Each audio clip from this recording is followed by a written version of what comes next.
Então, eu acho que estou muito feliz, acho que a nossa reunião foi bastante proveitosa, porque hoje nós discutimos as principais mudanças no que diz respeito à propaganda eleitoral, para esse microprocesso eleitoral que se inicia agora, obrigado também, agora no mês de agosto, né? A nossa propaganda eleitoral ela ficou restrita a partir de 16 de agosto, então nós trouxemos várias mudanças que a legislação a partir de agora impõe, como por exemplo a questão da propaganda nos bens particulares, que ficou extremamente restrita a meio metro quadrado, apenas em adesivo e papel, não sendo mais permitido se pintar muro de casa, não sendo possível justapor adesivos para se aumentar além de meio metro.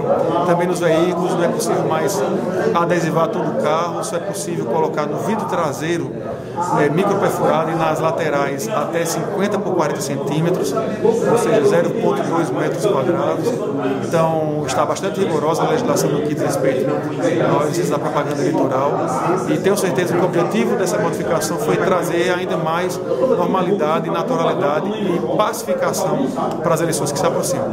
Doutor, obrigado. Obrigado também, Rio.